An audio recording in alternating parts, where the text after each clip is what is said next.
પ્રવેશોત્સવ છે, ખાસ કરીને સૌથી મોટો એટલા માટે કારણ કે 2,500 કાર્યકર્તાઓ જે કોંગ્રેસનો હાથ છોડીને ભાજપનો હાથ થામશે, તો અત્યારે કેવી રીતે આયોજન કરવામાં આવ્યું છે અને કોંગ્રેસમાં કેવી ઉથલપાથલ મચી છે?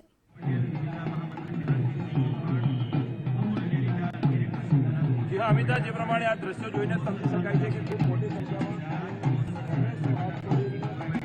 જોડાવા જઈ રહ્યા છે કાર્યકર્તાઓ, અને આ કે જ્યાં કદાચ આજથી થોડા વર્ષો પહેલા વાત કરવામાં આવે તો ભારતીય જનતા પાર્ટીના પ્રચાર માટેના માણસો પણ ભેગા નતા થતા, ત્યાં અત્યારે આમ આ દ્રશ્યો જોઈ રહ્યા છો કે અંદાજિત 2,000 કરતા વધુ જે લોકો છે જે અત્યારે ભાજપ સાથે જોડાઈ રહ્યા છે, કેસ વિતરણ કરવામાં આવી રહ્યા છે. અહીંયા જે મોટી સંખ્યામાં જે લોકો છે તે અત્યારે ભારતીય જનતા પાર્ટી સાથે જોડાઈ રહ્યા છે.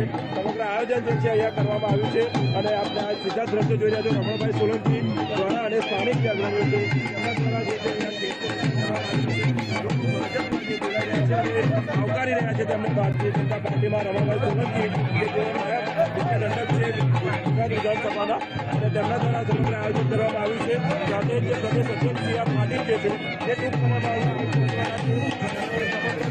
કાર્યક્રમ છે તેનું આયોજન કરવામાં આવ્યું છે. આ જ પ્રકારેનું કાર્યક્રમનું આયોજન જે છે તે ભાગ સાથે પણ કરવામાં આવ્યું છે. રમણભાઈ સોલંકી સાથે વાત કરવાનો પ્રયત્ન કરીશું, કારણ કે જ્યારે આ કાર્યક્રમ ચાલી રહ્યો છે રમણભાઈ સોલંકી દ્વારા જે આખું આયોજન કરવામાં આવ્યું છે, લોકોને ભારતીય જનતા પાર્ટીમાં આવકારી રહ્યા છે. રમણભાઈ, કયા પ્રકારની લાગણી, કારણ કે જ્યારે બોરસદ વિધાનસભા બેઠક માટેની વાત થાય તો કોંગ્રેસની છબી ઉભી રીતે આવી હતી, અત્યારે ભગવો લહેરાવી રહ્યા છો, ભારતીય જનતા પાર્ટીમાં મોટા કાર્યકર્તાઓ જૂથ સાથે જોડાઈ રહ્યા છે. આદરણીય વડાપ્રધાન મોદી સાહેબ પ્રજાલક્ષી કલ્યાણકારી યોજનાઓ અને સાથે સાથે ગુજરાતના મંત્રી અને મુખ્યમંત્રી આદરણીય ભૂપેન્દ્રભાઈ પટેલ સાહેબની સરકાર જે પ્રજાલક્ષી કાર્યો કરી રહ્યા છે, અને અમારા સૌ સંગઠનના સાથી મિત્રો આદરણીય સી.આર. પાટીલ સાહેબ જે રીતે અમને માર્ગદર્શન આપ્યું છે એ પ્રકારનું અમે ભુજમાં જઈને કામ કરી અને અમારી સૌ સાથે મળી અને ભવ્ય કાર્યકર્તાઓને મન બનાવી અને આજે બધાને સમગ્ર પરિવારને જોડી રહ્યા છે. જે પ્રમાણે સી.આર. પાટીલ આવી રહ્યા છે, ખંભાતમાં પણ આ જ પ્રકારનો કાર્યક્રમ છે. શું કહેશો, હવે આણંદ જિલ્લા માટેની કઈ છબી લોકોના મનમાં હવે તો જો અહીંયા આપ બધા અમે બોલીએ કરતા આપ જોઈને પ્રજાના મતદારની આપણી છે એ વિશેષ માહિતી. જે આ જે પ્રમાણે યુવા કાર્યકર્તા વિજયભાઈ પણ અત્યારે મોટી સંખ્યામાં યુવાનો પણ અહીં જોડાઈ રહ્યા છે. કયા પ્રકારનું હવે જે અહીંયા બોરસદ ખાતેનું આયોજન કહેશો?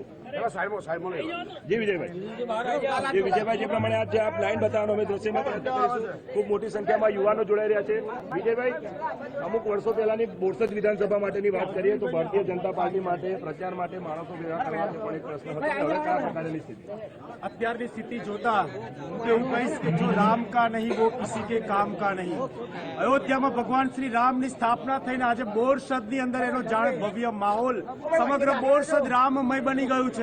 આપ સૌ જોઈ શકો છો, ગામે ગામથી આજે કાર્યકર્તાઓ કોંગ્રેસને જાકારો આપીને ભાજપની અંદર પ્રેમથી જોડાવા માટે દોડી રહ્યા છે, અને આ માહોલ બતાવી રહ્યો છે. આપ જોઈ શકો છો ચારે બાજુ આ મોદી સાહેબનો પ્રતાપ છે, મોદી સાહેબની કામગીરી છે, મોદી સાહેબમાં ભરોસો છે, અને મોદી સાહેબ જ કામ કરી શકે એવો સૌને દ્રઢ વિશ્વાસ છે. હું તો એવું માનું છું કે કોંગ્રેસના કાર્યકર્તાઓ તો ખરા જ, એના હોદ્દેદારો પણ દર ઉપર ઉભા છે, ક્યારે અમને આવકારે અને ક્યારે અમે પણ રામમય બની છીએ. સમગ્ર ભારત રામમય બન્યું છે, તો આજે બોરસદ પણ રામમય બનવા જઈ રહ્યું છે.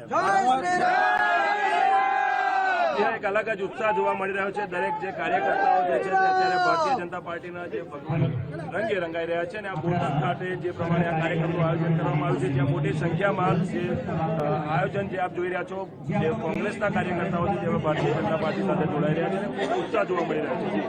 જી, આભાર આપનો જાણકારી આપવા માટે. તો